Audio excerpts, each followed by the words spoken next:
तपस्या जिनकी बदौलत आज हम सब यहाँ बैठ करके एक बहुत अच्छी गोष्ठी कर रहे हैं। Bharat Ratna Baba Saheb doctor PR. अम्बेडकर जी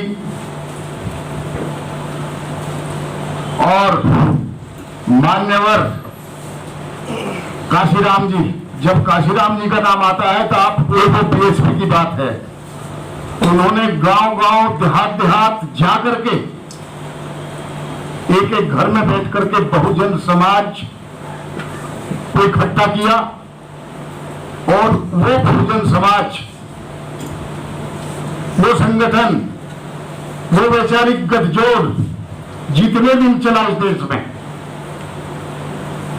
उन्होंने अपनी राजनीति की पताका भी फहराई।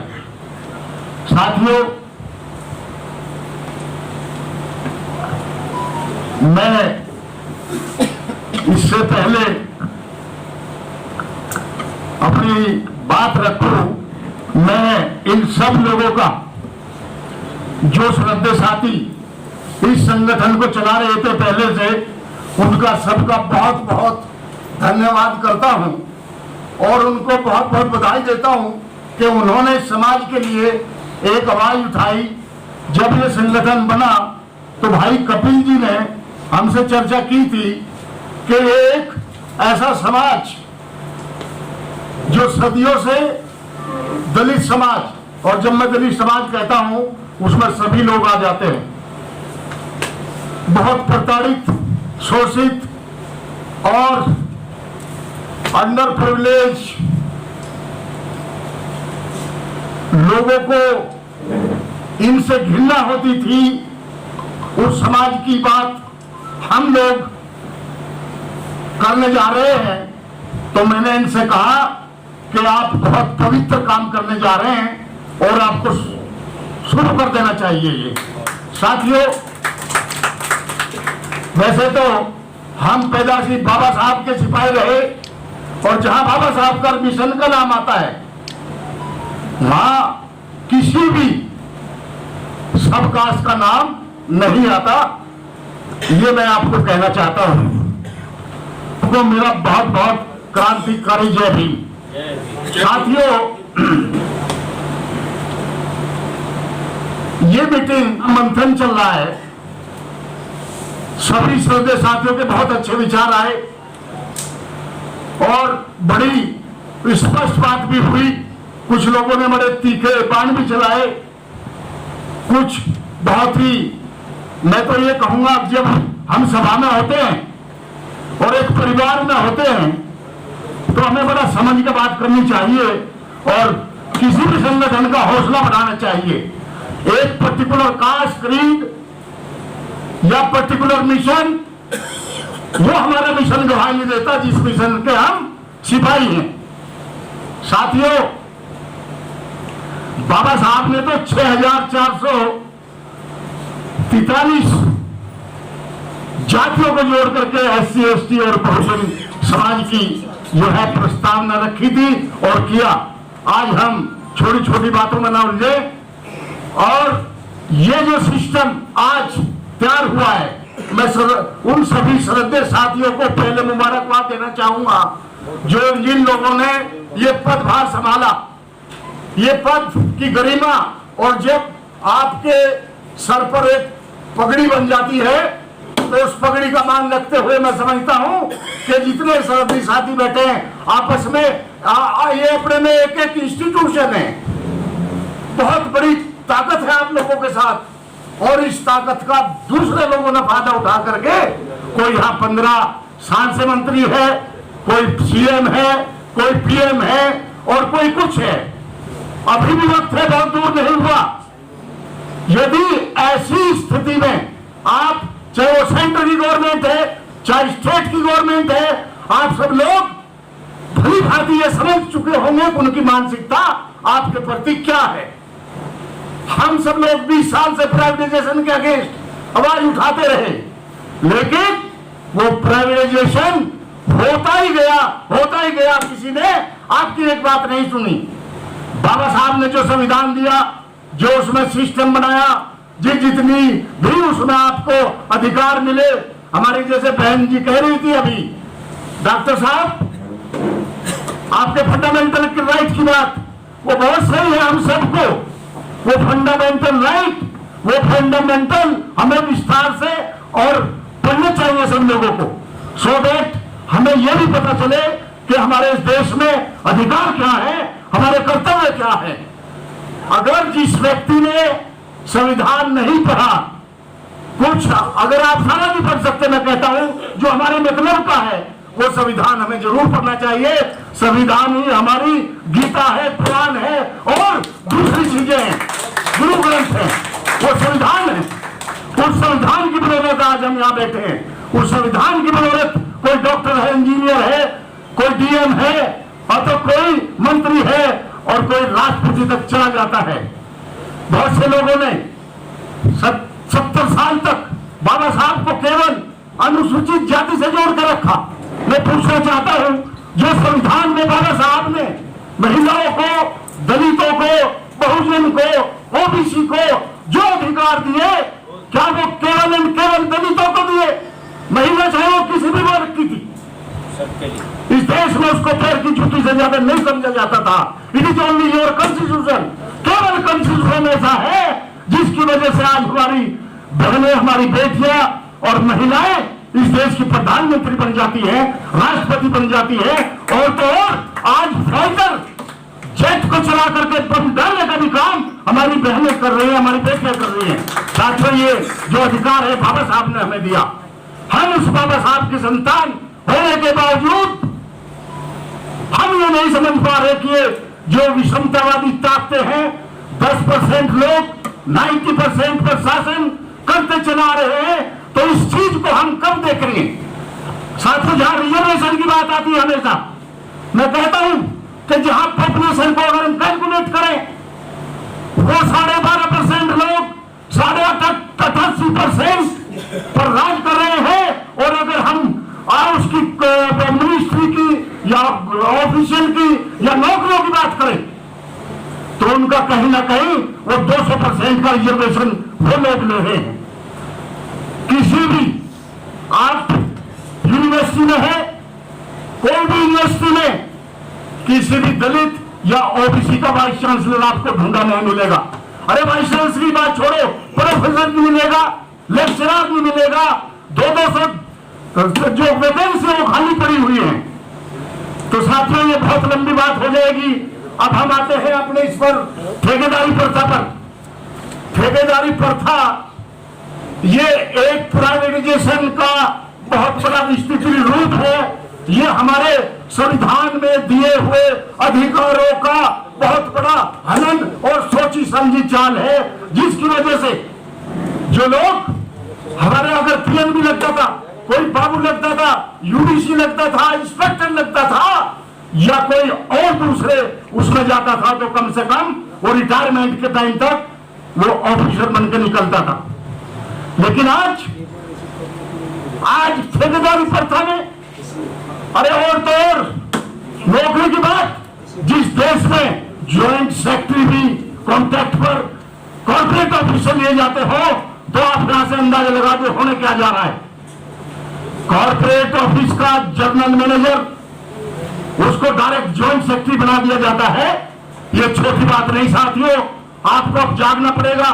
हम लोग या आप लोग जितने हार बैठे हैं, कम से कम पहले हमारे बुजुर्गों ने, हमारे महापुरुषों ने जो संघर्ष किया, आज हम उसका फ्रूट और उसकी वजह से आज हम जिंदा हैं। और अगर हमने इस लाइन को, इस संघर्ष को ढीला कर दिया, तो आने वाली जनरेशन हमें माफ नहीं करेगी और ये कहेगी कि हम, जो हमारे पुरखे थे, जो हमारे बड़े लोग थे, जो हमारे दादे परदादे थे, या किसी भी सिस्टम को संचालित करते थे, वो बहुत ही घटिया रहे होंगे, ताकि हम आज भिखारी की तरह फिर रहे।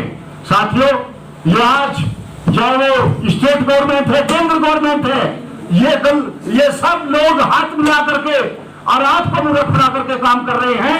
इस देश में उन्होंने एक अपना हथियार बना लिए हैं। उन हथियारों को हथियार मीन्स जो पार्टी के नुमाइंदे हैं उनको यूज करके और वो अपना शासन प्रशासन ठीक चला रहे हैं। आपको नहीं भूलना चाहिए, हजारों साल पहले आप इस देश के शासक रहे, आप 1250 साल आपने इस देश को लीड किया है, बहुजन समाज ने किया है। लेकिन आज जो लोग बाहर से आए, जितना लोगों ने उन पर विरोध किया, इन्होंने उनको कब्जा करने के बाद सबसे ज्यादा जिसको घृणित काम दिया, आज उसको दास की प्रथा में छोड़ दिया। वही सब पर्चा चली आ रही साथियों। इन्होंने अपनी सुविधा के लिए किसी को कपड़े धोने का काम दिया, उसको धोबी कह दिया, किसी को झाड़ू लगाने का सफाई का काम दिया, उसको वाल्मीकि कह दिया, और किसी से अपने ये गाय भैंस चलाने का काम किया, दूध का काम किया, उसको ग्वाला बता दिया, यादव बता दिया, या जिससे हल चलवाया उसको और कोई बना दिया।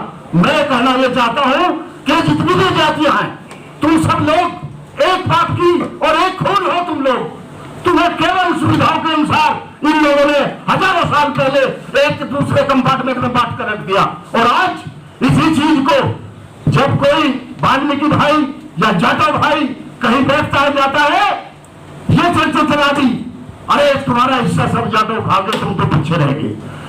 वो तुम्हारा फायदा नहीं कर रहे, वो ये चाहते हैं कि आपस में भिड़े और हम अपना राज ठीक ठाक रखें। साथियों, सबसे पहले मैं आपसे गुजारिश करूंगा इस मंच के माध्यम से, आप सभी अपने समाज के सेनापति, अपने संगठन के अध्यक्ष यहाँ बैठे हैं, कि ज्यादा से ज्यादा अगर इस देश में आपको सर्वाइव करना है, संगठन तो बनाना ही है, संगठन के साथ आपको अपने बच्चों को बेहतर शिक्षा देनी है, चाहे भूखे रह के देना हो, उनको पढ़ाई देनी है।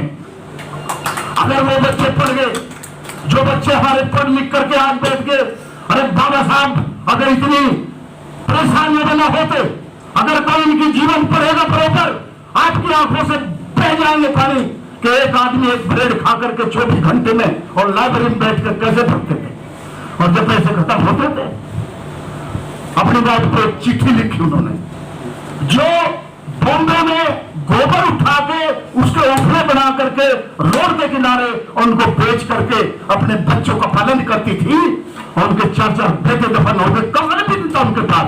वो भी तो एक महान इंसान थे, जो अकेले व्यक्ति इस पूरे भारत में हमारे लिए, हमारे आने वाली जनरेशन के लिए जो एक रास्ता प्रशस्त करके दे, हमें उसे भूलना नहीं चाहिए।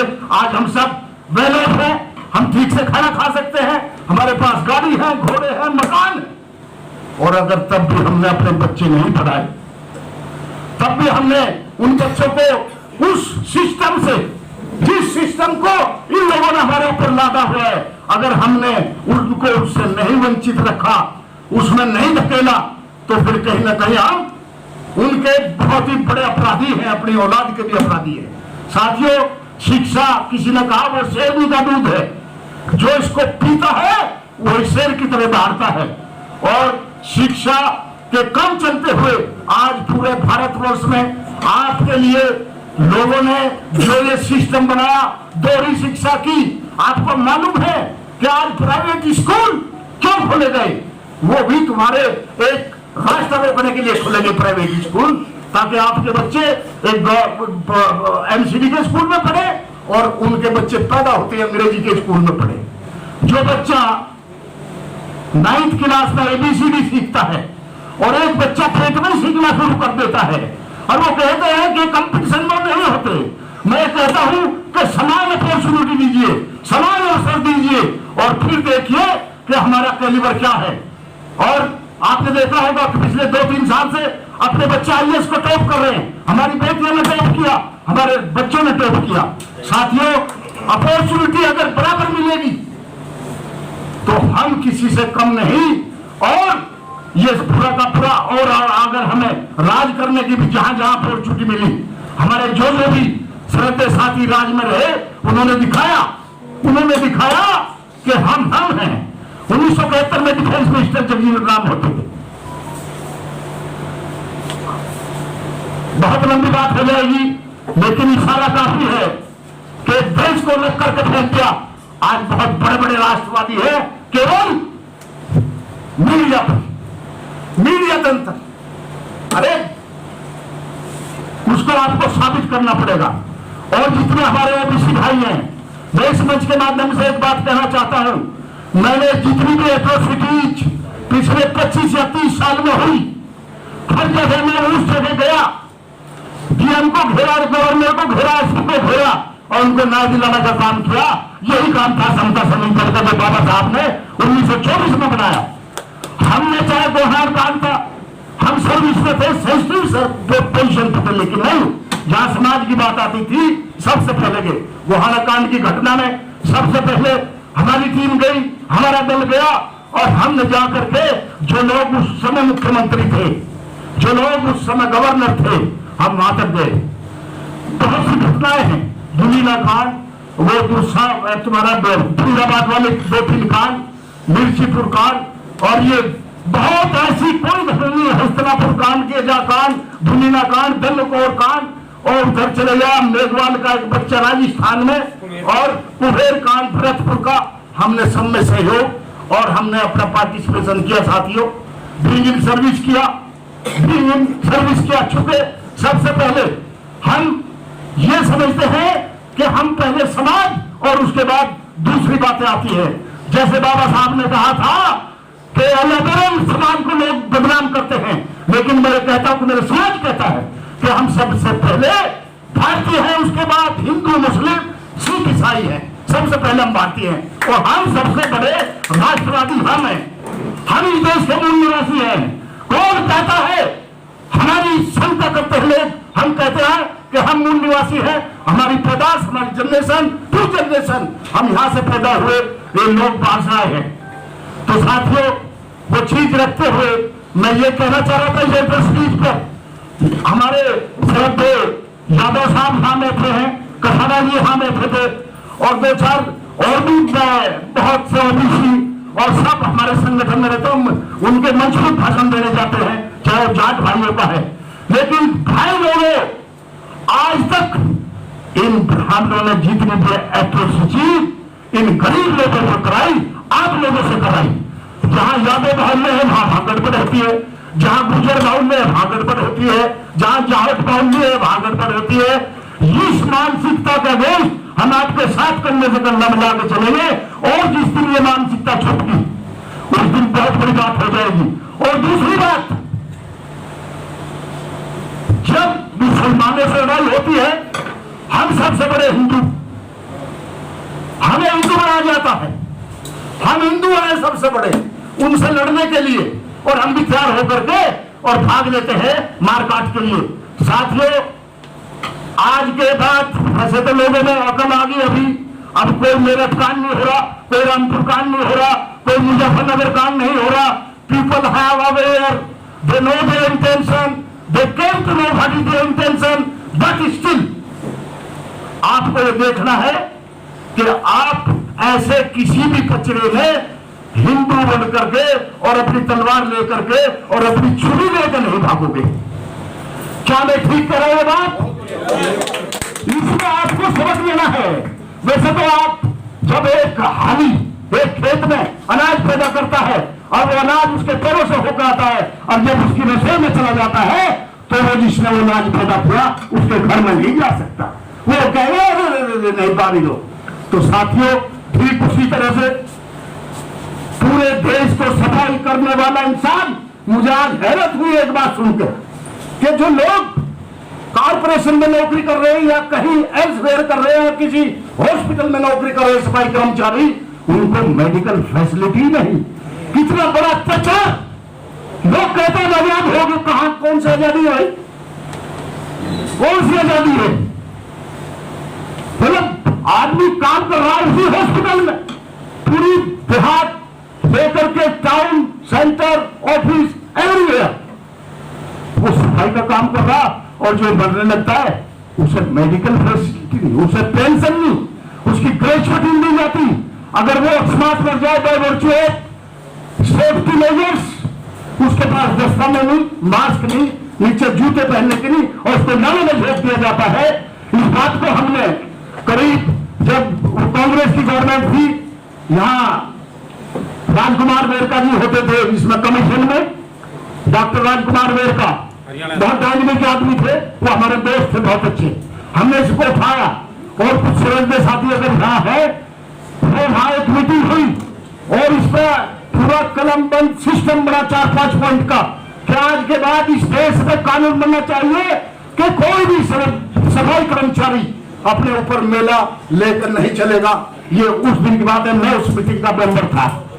फिर उसके बाद उनको क्या क्या मिलना चाहिए। मेरे बीच में भाई एडवोकेट वीरेंद्र जी बैठे हैं, ये परसों 10-12 केस लेके आए के साथ इन लोगों की अकस्मात ड्यूरिंग सर्विस इनकी मृत्यु होगी, कंपनसेट ग्राउंड पर इनके बच्चों को नौकरी मिली, फाइल पड़ी हुई है। मैंने वो कहीं बात की तो भाई उनको मिलना चाहिए। दूसरा, उनके अलाउंसेज बाकी है, पेंशन बाकी है, 8-8 साल से बाकी है, और जब ये मांगने जाता है उन्हें कह दिया जाता है चले तो गवर्नमेंट पैसा दे दी और कॉर्पोरेशन में पैसा ही नहीं। और ये सच्चाई है। जिन लोगों के पीछे आप उनको जिताने का काम कर रहे थे सिर्फ इसलिए कि वो हमारा चिन्ह के आगे बढ़ू और हम आप पीछ के उसके पीछे भाग लिए। कॉर्पोरेशन में दिल्ली एडमिनिस्ट्रेशन को, दिल्ली गवर्नमेंट को पैसा देना होता है, जो आज अगर वो पूरा पैसा वहां चला जाता है तो किसी की पेंशन, किसी की नौकरी और किसी का दूसरा जो कंपनसेशन ग्राउंड पर अपॉइंटमेंट है, कुछ नहीं रुक सकता। साथियों, इन चीज का ध्यान देना पड़ेगा। और मैं सहमत हूं उन लोगों से कि हमें देखिए एकदम से तो डिक्लेयर नहीं होता, लेकिन कुछ लोग कह रहे थे कि इसको आप एक सब्स्टिट्यूट क्या है, क्या इसको प्रेजेंट देना चाहते हैं। और ये बात भी ठीक है, जब तक सत्ता की चाबी आपके पास नहीं आएगी, जब तक आप जो सिंहासन पे बैठे हैं उनका सिंहासन की डोर को हिलाने का काम नहीं करोगे, तब तक उनके काम पे जू नहीं रहेगी। और उस काम को करने के लिए आप एक सशक्त मोर्चा तैयार करें, और तैयार करने के बाद जब वो हिलते नहीं जलाएंगे तो आपकी सब डिमांड मांगेंगे। दोस्तों, आप किसी से भीख मांगे, टिकट मत मांगे। मैं डिप्टी कमिश्नर की पोस्ट छुटवाई गई मुझे कि आप इलेक्शन लड़ोगे 2008 में वॉलंटियर, और मैंने लिख कर नहीं दिया घर में किसी को। उसके बाद लोगों ने कहा यार ये तो बहुत संगठन चलाता है पूरे इंडिया में, 20 स्टेट में संगठन है, बहुत ठीक ठाक है, तो तुम्हारा झुकेगा नहीं। बस झुकने के लिए पैदा खा हुए हम, झुकेंगे क्या। तो बाय लाख में टिकट मुझे होने देख रहे, उन्होंने कुछ भी किया।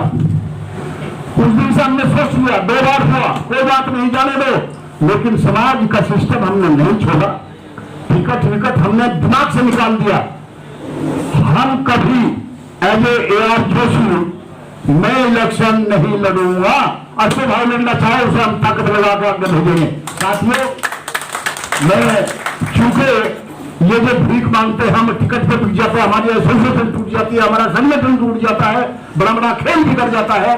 30 लाख लोगों का संगठन पूरे इंडिया में हम भी चलाते रहे 13 साल, और बाबा साहब का संगठन उसके साथ था, भारत बुद्धिस्ट विश्व बौद्ध संघ, उनके तहत हमने एक रथ चलाया जो KR नारायण साहब राष्ट्रपति होते थे, उनसे उद्घाटन कराया। हम शुरू से पैदा से मरते आए, और इसलिए हम देशभक्त थे। 71 बार में मैं एयरफोर्स में भी रह गया, समझा। तो हम पे देशभक्ति कूट कूट के भरी है, ऐसा नहीं है, हम डरने वाले नहीं। लेकिन यदि आप आज इस बात का, संगठन का और इस बात का वादा करें कि हम अंत तक इसी तरह खड़े रहेंगे, तो आपको पूरी ताकत मिलेगी, चाहे कुछ भी हो जाए। हम समाज के लिए हैं और समाज के लिए रहेंगे, तो तब तक, लेकिन तब तक हम अपना चीज न कर ले। श्रद्धेय साथियों, ये जो मेडिकल का पॉइंट है, पेंशन का पॉइंट है, कंपनसेट ग्राउंड का है, तुम्हारे सेफ्टी मेजर्स है, ये सब के सब पॉइंट जो ये अपना राजकुमार जी, विधान साहब, ये सारे पॉइंट आप सेग्रीगेट कर ले। सबसे पहले हम यही काम करेंगे, और जब तक ये दिल्ली से ये जो रुपया लोग झूठ बोलकर जो गवर्नमेंट ने बैठे ठेकेदारी प्रथा खत्म कर देंगे, वोट तुम्हारी थी, और तुम्हारी वोट के बाद जब देने की बात आई तो एक धन्ना सेठ उनको नजर आए और 2 धन्ना सेठ उन्होंने एमपी बनाकर राज्यसभा में भेज दिए। आप यदि आप भी नहीं समझते, अगर आप भी नहीं समझते, तो मैं समझता हूं वो दिन बहुत दूर हो जाएगा। हम समाज के पहले हैं, पार्टी वार्टी कुछ नहीं होती। समाज का जहां होगा हम पार्टी के भी अगेंस्ट खड़ा होकर बोल देंगे, हम उस हर व्यक्ति के अगेंस्ट खड़ा होकर बोलेंगे जो समाज के विरोध में, समाज के हित में काम नहीं करेगा। साथियों, इन्हीं शब्दों के साथ आपने बहुत समय दिया। मैं Press the bell icon on the YouTube app and never miss another update.